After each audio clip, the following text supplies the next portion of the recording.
Hello and welcome to the Comics Atlas. This is the series where we talk about the complete history of comic book characters.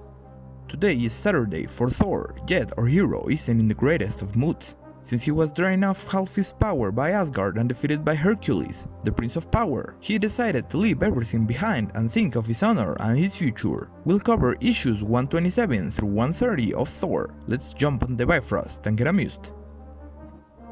We open where we left off, with the stubborn Thor leaving Jane Foster to save his dignity and not receive sympathy after losing his battle with Hercules. Speaking of the son of Zeus, he is bound for Hollywood. He was offered a role in a movie about himself after people from the studio saw him win his latest fight. He goes to Stardust Studio, where a huge set is being built just for his sake. The guy who made the connection is Pluto. Right off the bat we learn he's no mortal man, rather he's the ruler of the Netherworld and he's trying to enlist Hercules as his replacement. On the other coast of the United States, Thor goes to a deserted location to meditate about his destiny. Meanwhile in Asgard a betrayal happens. Sindri, who still possesses the power of Odin, attacks the ruler of Asgard and takes the throne for himself. It's not long until the God of Thunder returns to the Citadel only to find all its warriors defeated. He tries to make a stand against Sindri, but not even our protagonist can defeat the one who holds the Odin power. So in desperation he decides to make a vicious bluff. Remember the Odin sword? The gigantic sword that if unsheathed will cause the end of the universe? Well, our hero threatens to do just that. Sindri relents and gives his powers back to Odin, whose first action is to pick up his tired and unconscious son and asks for forgiveness. Sometime later, while Thor is still healing from his wounds, Odin punishes Sindri by sending him to a forsaken land of trolls to reign over them for eternity. Let's head back to California, where Pluto and Hercules are becoming friends. That makes Hercules sign some papers without even reading them. Huge mistake. It was an Olympic contract, one that bound the strongman to willingly take over as the ruler of the Netherworld. Pluto then launches his demonic creatures to subdue Hercules, who won't surrender that easily. Lucky break for him. Thor is now just returning to Earth after recovering from his wounds, and his hammer attracts him to the place of the battle.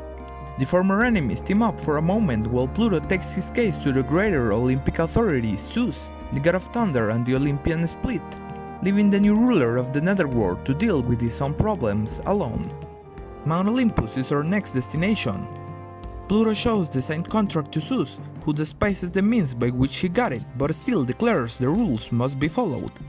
Then, as lightning strikes his own son, Hercules is banished to the land of demons.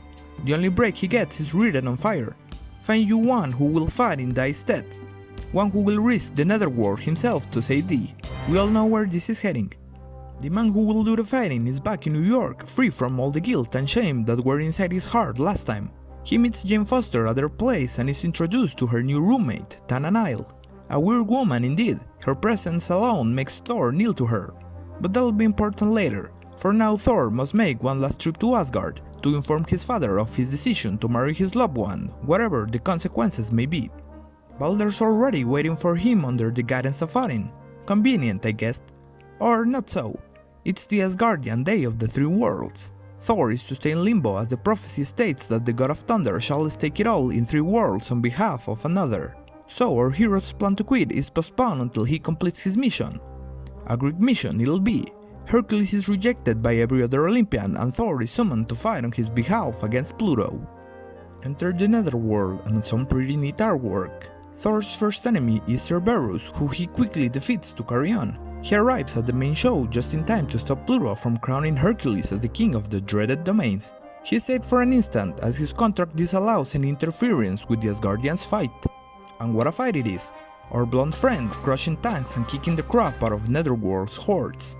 He goes inside a turbulence trap, but is too strong and shatters his prison in one swing of his hammer. Now furious, he also defeats the best warriors and archers of this kingdom. Just when the battle is getting good, Pluto surrenders? Huh? Yeah, he sees Thor destroying all his hard work in a couple of minutes. He frees Hercules from his obligations and the new god friends ride into the sunset, happy and relieved. Tananal sends Jane on a one-way ticket ride to nowhere to keep the thunder god away from her. That's an interesting setup, for later, I guess. Time for the Tales of Asgard, and it's there that our sailors have returned after their pointless travel. With Odin present, they go to the prophetess. She sees Ragnarok, as an earth-shattering event where the sun is away and death is everywhere. Loki is ahead of the invading forces and Thor is the main protector, but no one shall win. Only destruction occurs. Violent acts that precede the appearance of the Midgard serpent and the death of all gods. It all ends with a huge monumental explosion, one which shakes the foundation of infinity itself. After everyone dies, Surtur re-emerges from the death, only to completely turn Asgard into a glowing, lifeless rock. Yet the prophecy is not all grim. After ages and ages, Asgard shall live again with new inheritors of the place of the gods, proving life and death, creation and destruction are a cycle. Odin's decision on the matter is to send Loki, the unifier of evil forces, into suspended animation while they solve the issue. That'll be taken step by step, as Thor, Volstagg, Huggun and Fandral learn. Their next mission is to retrieve a deadly weapon known as the Warlock's Eye from Hercules the Invader.